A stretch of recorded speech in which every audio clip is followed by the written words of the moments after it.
Assalamualaikum warahmatullahi wabarakatuh.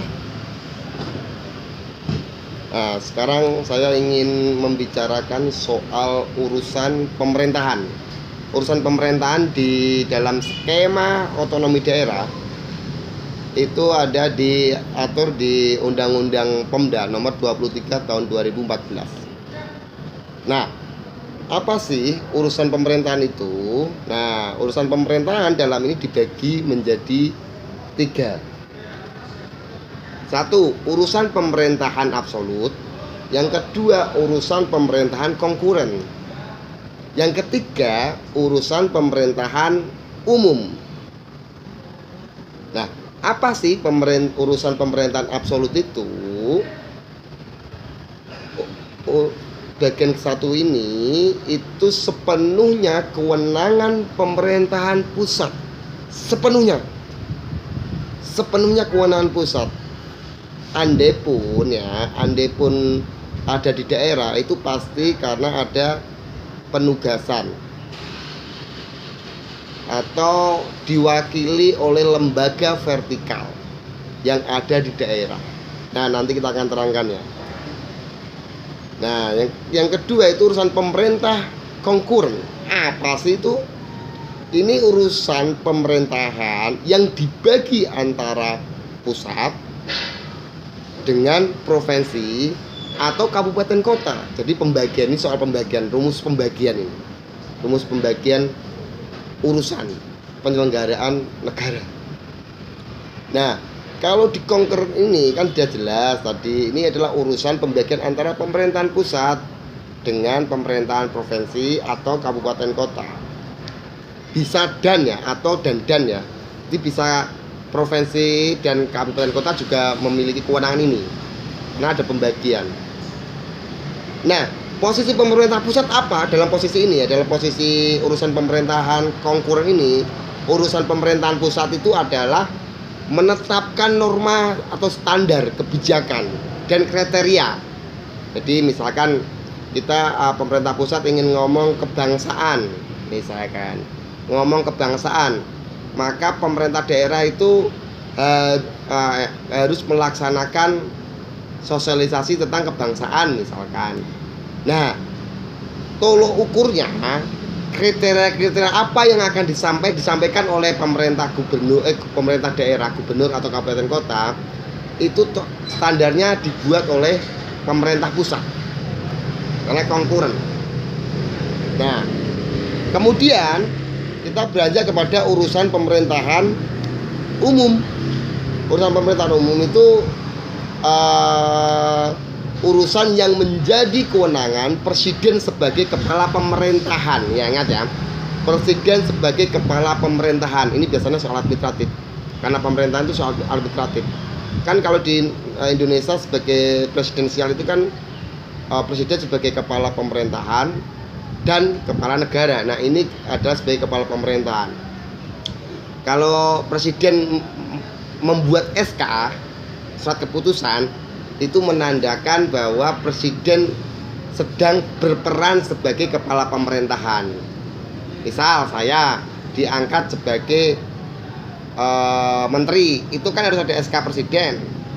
Nah, SK presiden itulah yang kemudian menjadi dasar saya untuk bisa mendapatkan gaji honor yang ditetapkan oleh Menteri Keuangan. Nah, Menteri Keuangan itu kan juga unsur pemerintah kan, unsur pemerintahan juga. Artinya urusan administrasi.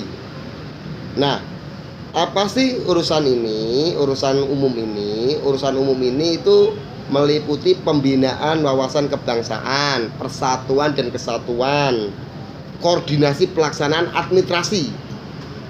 Nah, ini dilaksanakan oleh gubernur dan wali kota.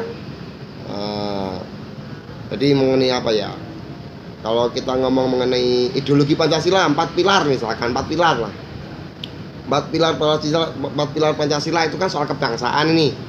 Nah, ini urusan umum, urusan pemerintahan umum ini dilaksanakan oleh gubernur dan bupati. Jadi tugasnya itu melakukan pembinaan. Jadi gubernur dan bupati itu melaksanakan tugasnya dalam pembinaan dan lain sebagainya. Nah, gubernur dan bupati itu kan langsung berada di bawah pimpinan oleh presiden. Nah, tadi kita sudah jelaskan soal gambaran umum mengenai pemerintahan, urusan pemerintahan absolut, urusan pemerintahan konkuren, dan urusan pemerintahan umum. Sekarang kita akan rinci soal tugas-tugasnya ya. Tugas-tugas urusan pemerintahan absolut itu tugasnya adalah atau yang menjadi kewenangan dari pemerintahan pusat. Tadi kan kalau urusan pemerintahan absolut kan kewenangan pemerintahan pusat, absolut pusat, nggak bisa digugat. Nah, itu ada satu, politik luar negeri, misal kerjasama itu loh ya. Politik luar negeri kan misalkan kerjasama antara Indonesia mewakili di forum PBB, Indonesia mewakili di forum ASEAN. Itu urusan pemerintah pusat, itu daerah nggak boleh. Yang kedua, pertahanan. Ini juga sama, pertahanan dari pemerintahan pusat. Seperti tadi, andai pun ini berada di daerah, maka ditugaskan oleh lembaga-lembaga vertikal. Misalkan soal keamanan, di Provinsi Jawa Tengah itu ada namanya Polda, di Kota Semarang itu ada namanya Polres. Tapi itu mereka lembaga vertikal. Ini soal keamanan, lembaga vertikal. Atau yang di tentara itu ada Pangdam, kan begitu, ada Koramil, itu lembaga vertikal itu.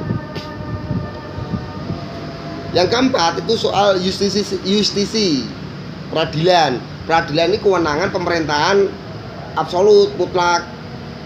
Adapun seperti tadi, adapun itu ada di daerah, itu adalah lembaga vertikal.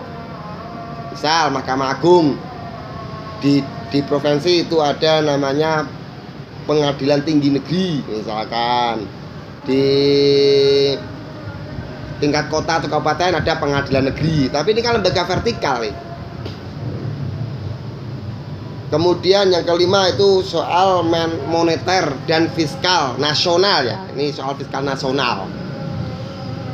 Loh, berarti kalau ada nasional berarti ada daerah ya? Ada.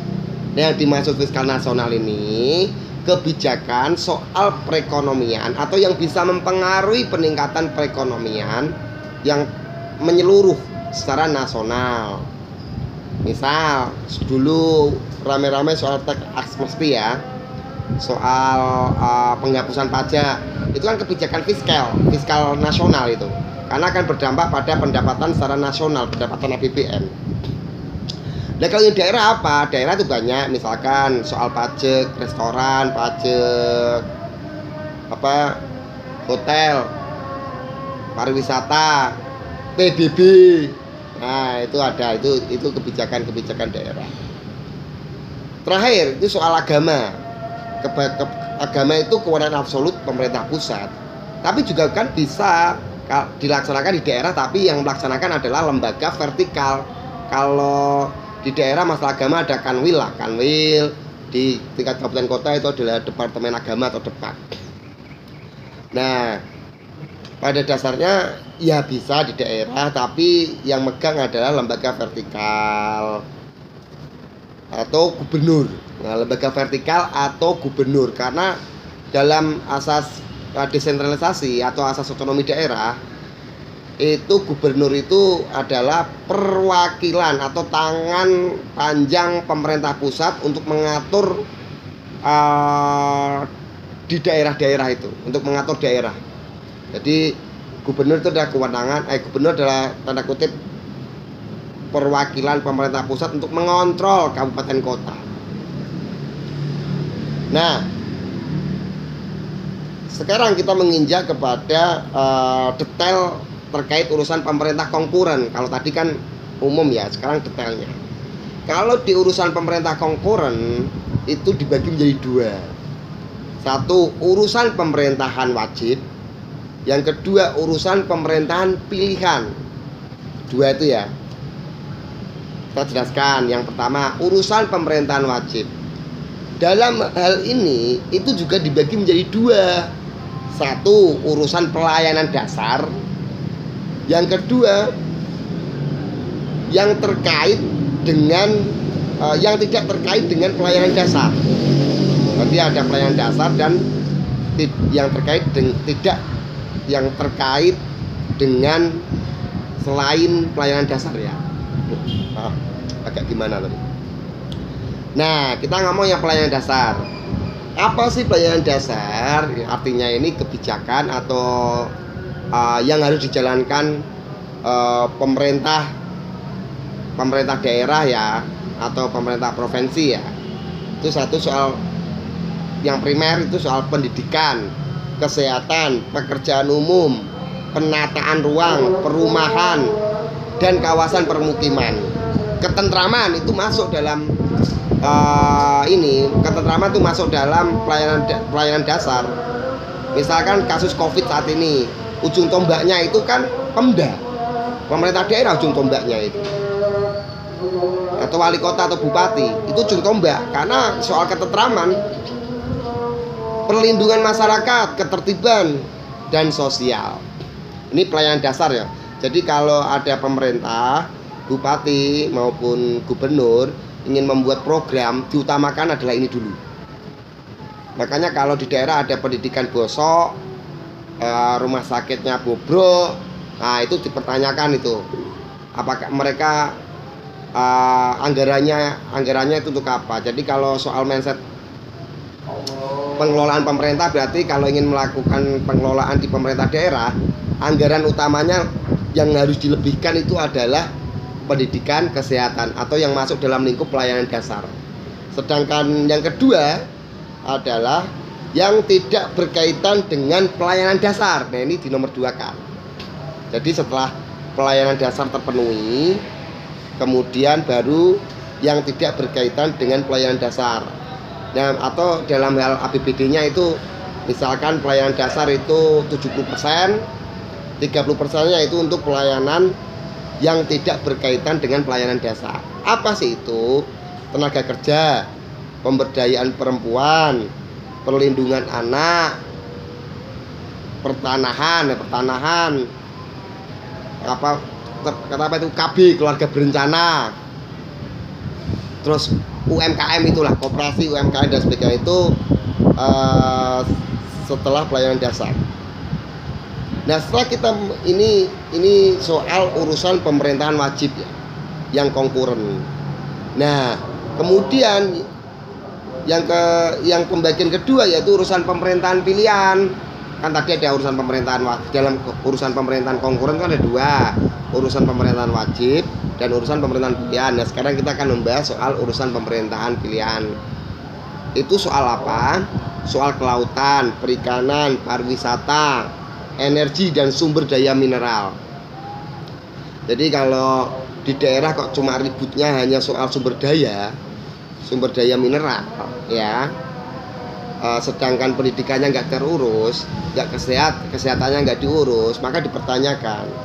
Karena urusan pemerintahan wajibnya adalah pendidikan dan kesehatan, urusan sumber daya mineral nanti, urusan transmigrasi nanti, urusan perindustrian nanti. Nah, ini adalah cara pandang pengelolaan pemerintahan.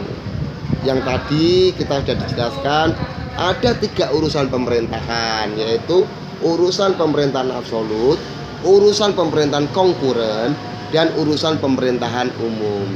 Demikian, semoga bermanfaat. Jika ada yang kurang paham atau salah bisa langsung komen di channel ini ya.